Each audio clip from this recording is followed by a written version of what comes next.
On a radiant morning, as the golden light of Easter poured down upon the world, the air resonated with the sacred chimes of church bells echoing the ancient Alleluia. Across continents, across languages, millions of believers clasped hands and hearts, singing in unison, exalting the victory of life over death. It was a moment suspended in grace, a morning painted with hope, renewal, and the unwavering faith of generations. And then, like a blade cutting through the stillness, a shattering announcement ripped through the hearts of 1.3 billion Catholics. April 21st, 2025, 7:35 a.m. Pope Francis, the gentle shepherd of the modern church, the voice of the voiceless, the bridge builder between faith and humanity, had breathed his last breath at Casa Santa Marta. The world had lost not just a religious leader, but a father, a reformer, and a symbol of love in a fractured age. He died on Easter Monday, a day of resurrection, a day of light, a day meant for beginnings, not endings. Why this day? Was it merely a tragic coincidence? Or did the timing carry a message far deeper, a divine echo resounding through the heavens? Was this the hand of God or the mark of something darker? As the church tolls its morning bells, some whisper of hidden truths, unseen forces, silent battles within Vatican walls. Had Pope Francis, the great reformer, confronted something too dangerous, too entrenched? And if so, did that confrontation cost him more than we imagined? Within hours, the news consumed every screen, every soul. From the solemn cobblestones of St. Peter's Square to the sun-scorched villages of Latin America, the faithful wept. Television anchors struggled to hold composure. Bishops gathered in silent emergency. Online, messages poured in by the millions. Disbelief, grief, confusion. How could this happen? Why now? What comes next? Just a day before, the world had danced in the light of the resurrection. From candlelit vigils to sunrise masses, from whispered prayers to grand choirs, Easter had lifted humanity in a shared breath of awe. And now that breath was stolen. The shepherd was gone. But is that truly where the story ends? Or is it only the beginning of a deeper truth waiting to be revealed? A truth buried beneath layers of silence, secrecy, and power? Will you walk that road? Will you search for what lies beneath the veil? Because somewhere between the silence of Casa Santa Marta and the roar of history, an answer waits. And perhaps so does a reckoning. According to Vatican News, Pope Francis passed away after a prolonged battle with pneumonia and kidney failure. Yet even in his final moments, he retained his clarity of mind, his gentle gaze never faltering, a reflection of the mercy that had defined his papacy. A close priest recalled that, just before his departure, Pope Francis grasped his secretary's hand and whispered, "Believe, for God never abandons us."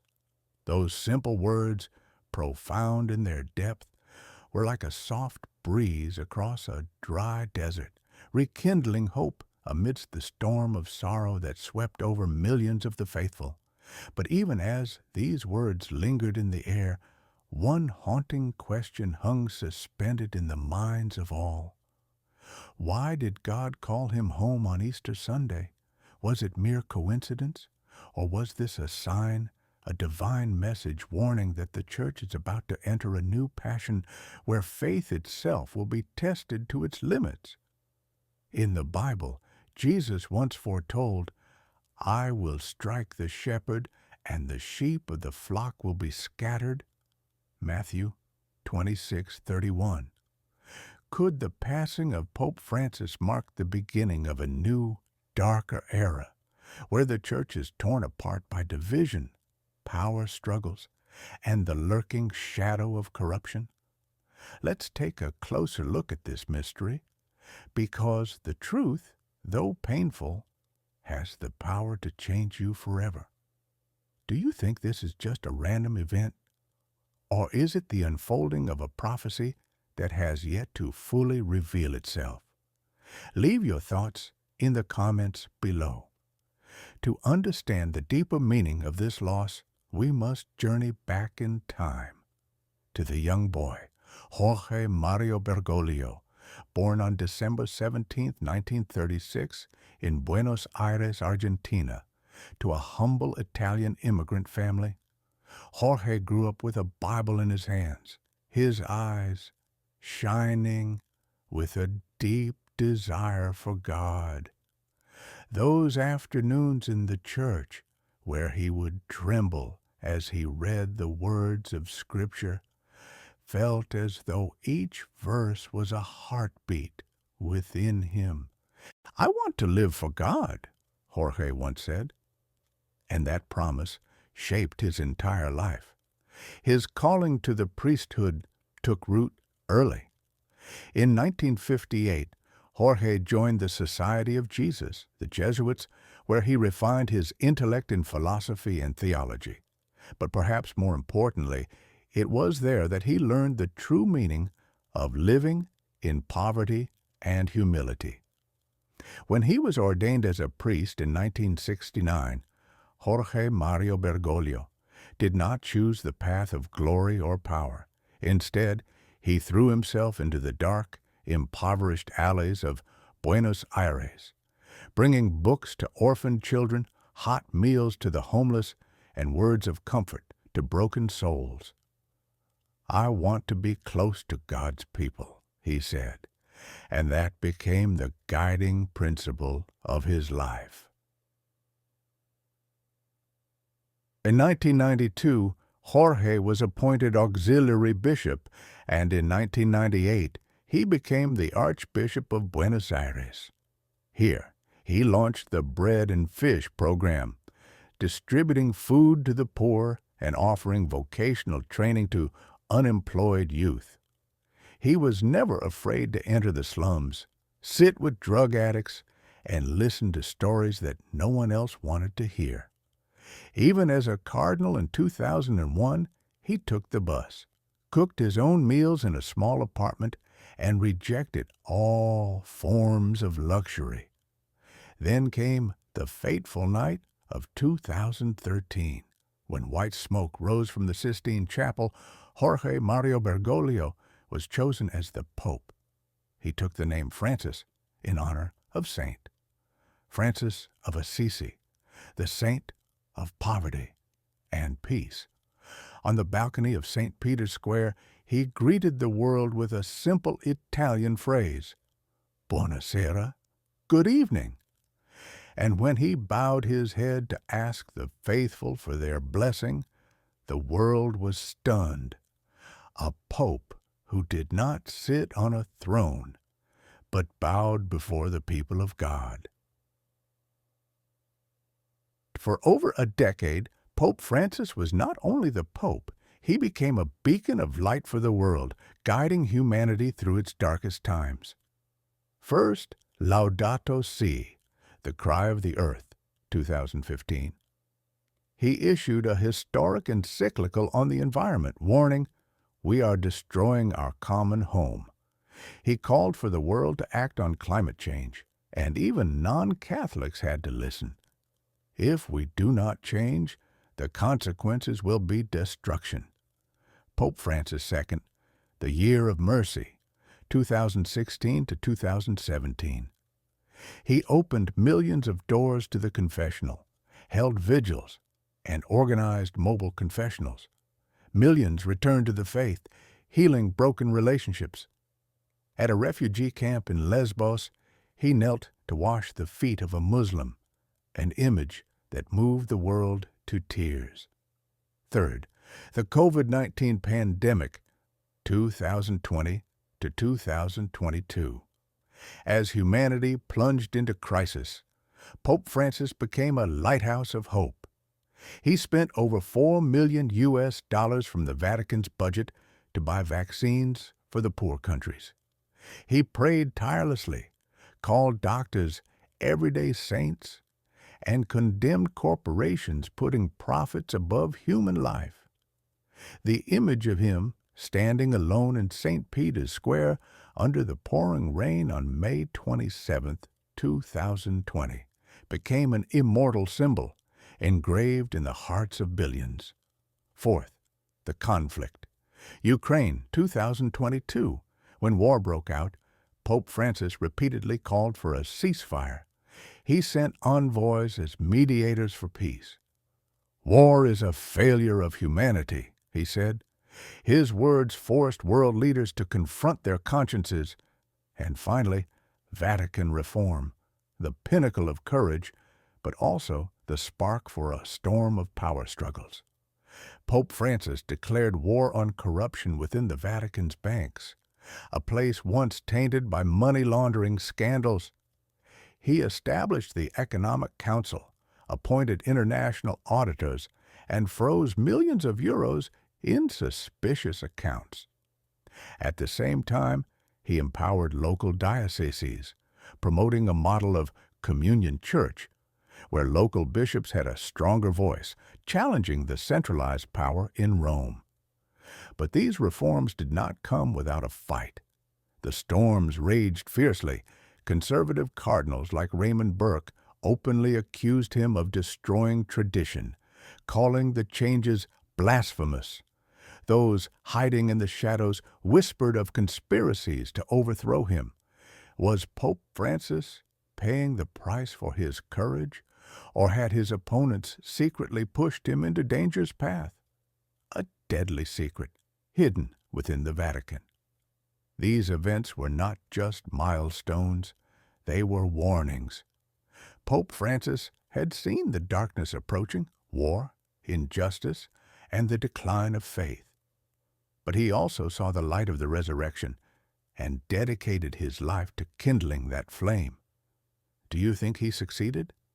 Share your thoughts. On the morning of Easter Monday, just as the dawn began to break, Pope Francis requested that the window be opened. He wanted to hear the familiar bells of the church ringing out the Alleluia. In his final moment, he whispered, as if merging with the Easter hymn, "Do not be afraid. God is waiting for us."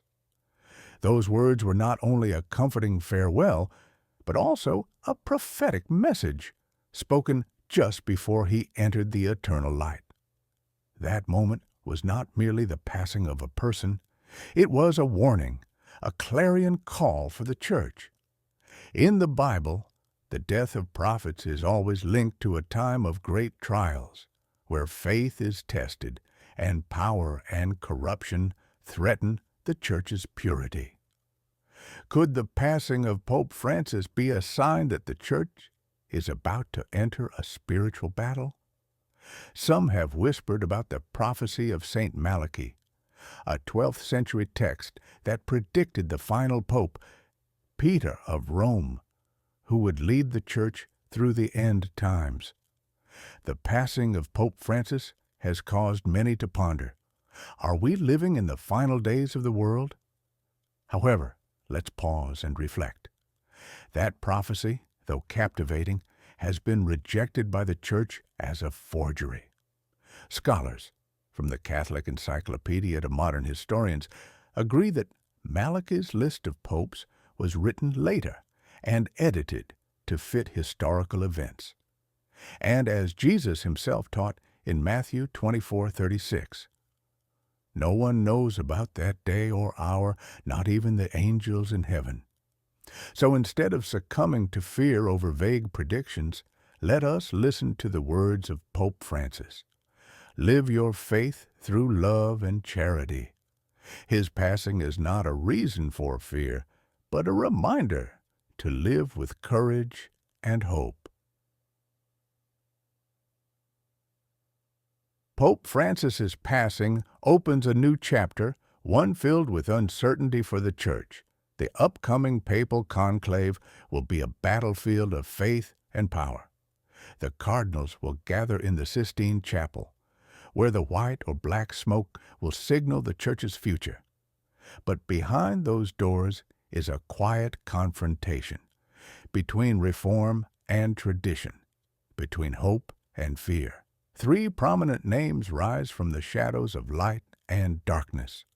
Cardinal Luis Antonio Tagle, often called the Pope Francis of Asia, with a heart close to the poor and youth. But will his passion be enough to lead the Vatican through these challenging times? Cardinal Pietro Parolin, a seasoned diplomat, promising stability. But can he inspire billions of believers? Cardinal Christoph Schönborn, Archbishop of Vienna, a respected theological intellect who could bridge divides. However, at 80 years old, age may be an obstacle. Each choice carries its risks. A progressive pope could deepen divisions, while a conservative one might push the church into darkness. The new pope will face countless challenges: war, climate change, and the decline of faith.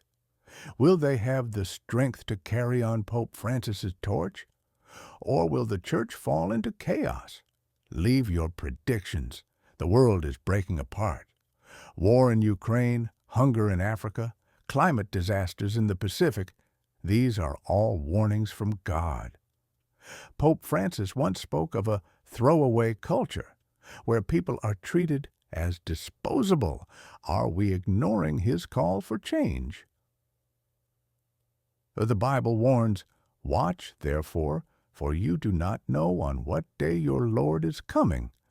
Matthew 24:42. Are you ready? Though Pope Francis has passed, his legacy lives on in our hearts. He taught us that faith is not just about prayer, it's about action. What can you do today? A smile for the lonely, a meal for the hungry, a prayer for the church. Every small action can be a flame that lights up the darkness. Pray for the cardinals. Pray for the church. And live as Pope Francis lived, with courage, love, and unwavering faith. Imagine a world where everyone lives in his spirit, a world of compassion, justice, and peace. That is not a dream. It is a call from God. But be careful. Time is passing. The day of judgment is drawing near, and every choice you make today will shape your eternal destiny. How will you answer this call? Are you ready to face God and say, "I have lived for you"? Are you? Do not let fear hold you back. Stand up and be the light. The passing of Pope Francis is a deep wound to the heart of the Church, but it is also a call. In the darkness of loss, the light of the resurrection still shines. He has entered the Paschal mystery, from suffering to glory, from darkness to light. And now he looks down from heaven, praying that we continue our mission.